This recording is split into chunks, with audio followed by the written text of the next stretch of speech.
Hey guys, my name is Dr. Sandy Bhasin. I am a practicing chiropractor. It's been over 20 years now.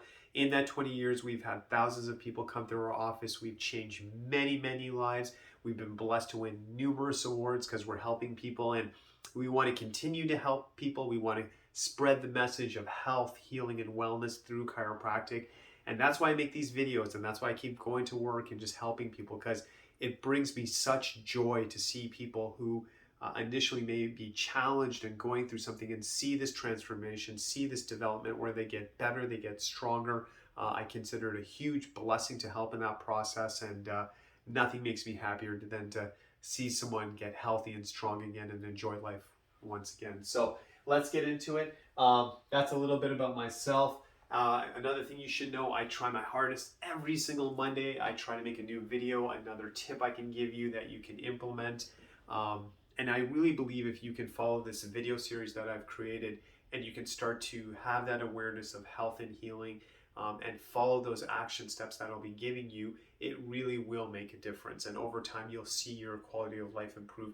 Whether you're a patient or not, those tips are for everyone. It's good information, but if you can listen to it, which is part one, but actually implement it, you will see changes over time, which is just awesome. So let's just jump right into it. So one thing I really love about chiropractic is the fundamental premise in chiropractic is that we should be healthy, we should be vibrant, we should have a good quality of life even as we get older, and we should be waking up with energy. We should have deep sleep. We should have that good quality of life. And that makes so much sense to me.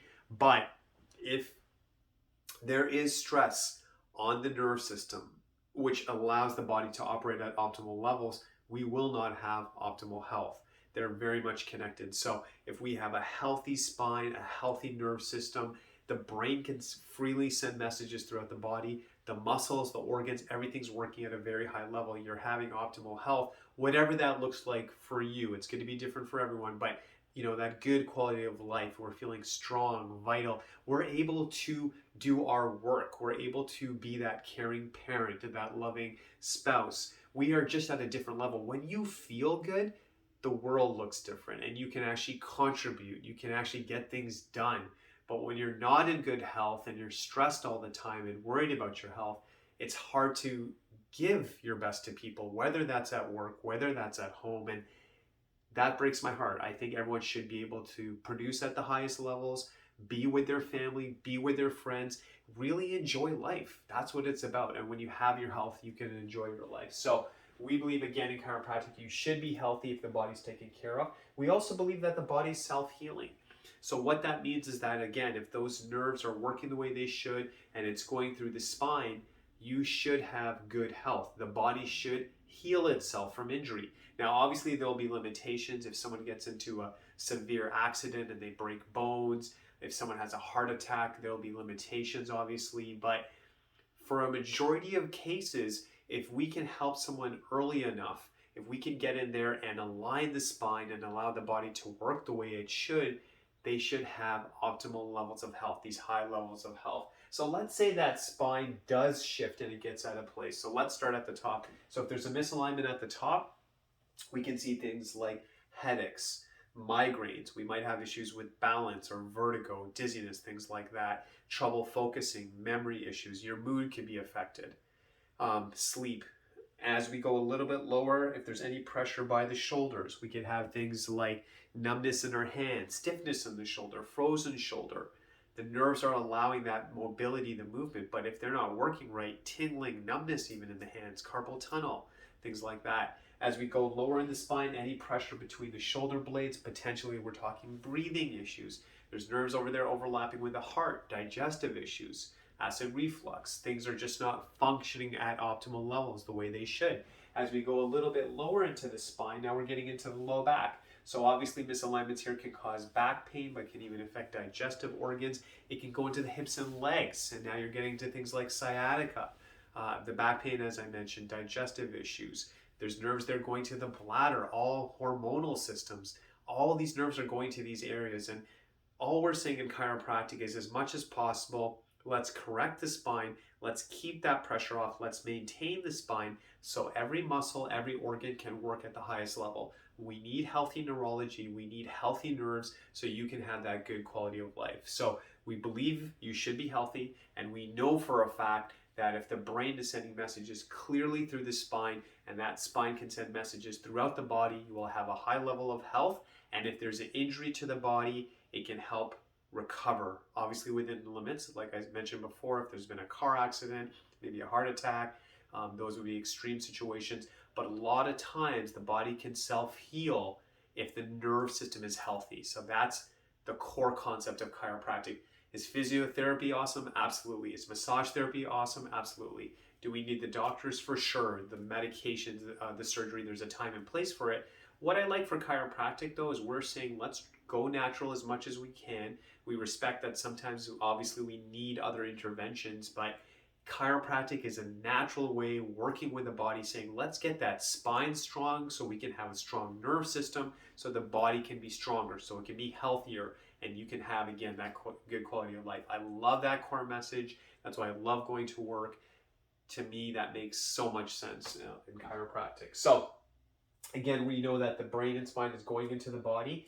We talked about the symptoms. So let's go into those three major stressors. So why does the spine even shift? We know if the spine is straight, there's no pressure on the nerves or minimal pressure, we have health.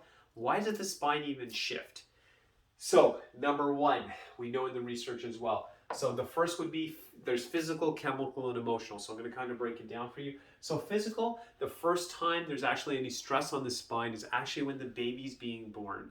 So when the baby's being delivered and the doctors are there to help, or however that looks, if there's another health professional, anyone who's helping with the delivery process, when the baby's coming out, when there's pulling on the cervical spine, that top spine, the shifting, the pulling, there might be a cord wrapped around the baby's neck, whatever that is, that's the first time there's a trauma to the spine. Now, that child is obviously born, they're running, they're learning to walk, all those falls they go throughout life, learning to ride a bike and all those kind of activities, all of these things are shifting the spine and putting stress on the nerve system. So they may have potentially symptoms at that age, or it can show up later in life. Let's go further with that. Now let's say someone's turning into a teenager, young adult, they're turning into an adult. What else could be hard on the spine? There's two categories. So there's the macro trauma and the micro trauma. So the macro would make sense. That's if someone plays sports like football, hockey, soccer, again, riding a bike, and someone falls, you get hit, you hit someone, someone hits you when you're playing a sport. That's very hard on the spine. That can be traumatic. Sometimes, again, there can be a symptom right away. Sometimes the symptoms can show up later, right? And for example, like if someone gets hit in the head, which is a very delicate part of the body, they may have concussion symptoms, again, like trouble focusing. They feel like they may throw up, dizziness, balance issues, headaches, migraines, very sensitive to light, things like that. So that would be a very severe case. Car accidents, maybe just, working on the ladder, falling down. Someone who was maybe when they were younger, playing on a certain building, falling down, they survived, but they had a trauma. A car flips, goes upside down. They get hit by a car, you're in the car. All those kind of situations leads to trauma and stress of the spine, which may affect them at that point or possibly in the future. Micro trauma would be sitting all day, or maybe having a job that's tough. It's not overwhelming, but it's that repetitive motion, or someone who drives a taxi, or someone who's a truck driver sitting for a long period of time, someone who's a professional working on a computer, maybe in the banking industry, maybe they're in IT, sitting all day, accountants sitting all day. That is a trauma. That's stress on the spine. Maybe they have a job where it's very light, but they're lifting something light 200-300 times a day, or they're just standing all day. So that could also be, I would call it like a micro trauma on the body, which can also affect the body. So you start to see this picture that maybe through their childhood, some slips and falls, maybe they played some sports, maybe there's been some accidents. Now they've grown into an adult, they're sitting all day in front of a computer, poor posture, not moving enough, putting stress on the system.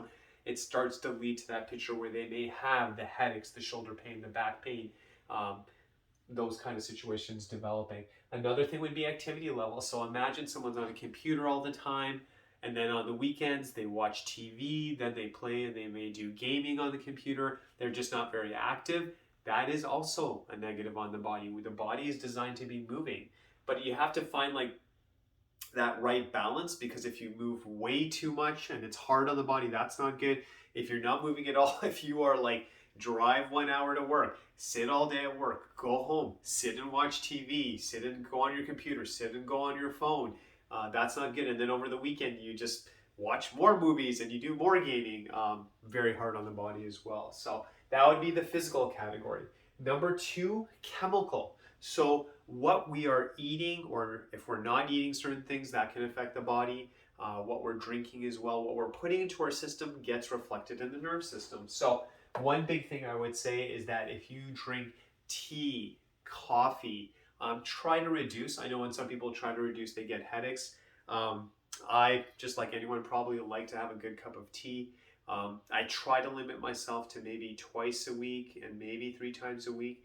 I could probably have it all the time, but I know caffeine is not good for the body. It's very hard on the nerve system. It keeps it stimulated. So we want to cut back on caffeine. You may have to do this slowly, but having less caffeine will benefit you. Alcohol and smoking, that's going to be hard on the body as well. You know, when we have patients come to our office, if there's someone with less caffeine, not drinking, not smoking, they're going to heal faster. There's less stress on their nerve system. There's less stress on the body. So that to me makes complete sense. And then also, if someone is saying, well, I don't smoke, I really don't drink alcohol, but if they eat a lot of fast food, processed food, they're not getting their fruits and veggies, but just a lot of like, they're so busy, they're on the go, everything is, you know, from the store that they're eating, that can be hard on the body as well, right? Because the food tends to be more rich, there's chemicals in there, that's hard on the nerve system again, that's hard on the spine as well. And then the big one I would share with you as well, and I would say especially if it feels like you have this pain suddenly come out of nowhere, a lot of times it can be related to emotional health. So emotions like anxiety, fear, anger, frustration, depression, feeling low. Maybe it's related to family issues, friends, maybe it's related to work. Whatever that looks like, that is actually very hard on the spine and nerve system. And that can really affect it. So when you start to have this awareness, you're like, wow, I thought, you know, the only thing that affects the spine is the way I lift a box. You start to see a much, much bigger picture, and you start to say, wow, I remember I had a few falls. I sit on my computer all day. I have a diet that can be way better. I drink way too much coffee and tea. You know, my health can be much, much better. I'm always eating out all the time. I'm always stressed out. Work's giving me issues. I'm having family problems, whatever that looks like. All of these lead to that picture affecting the nerve system, and then you can see symptoms develop. So for now, I'll stop there. I'll be making future videos talking about solutions to that, but that's why you can see there's so many people out there with stress on their spine having symptoms, because they fall into these categories. We all go through life, and the reality is we're going to be exposed to physical stress. It's hard to have the perfect diet at times, and stress is always going to be there. So we need to take care of our spine. Our job in our office is to help people get stronger. We'll always work with them. And then if they choose to, an option we give them is to say, hey, now that you're feeling stronger, let's maintain the body. But as always, we sit down with the patients, we talk to them, and we're always saying, hey, how far do you want to go? How do you see your life? What quality of life are you looking for? And if we're on the same page, we can do that. We are here to serve so you can have the best quality of life. So I really hope this video helped. Quite a bit of information in detail. Wishing you only good health. God bless you. Best to you and your family and friends. And we'll see you again with another video. Thank you so much.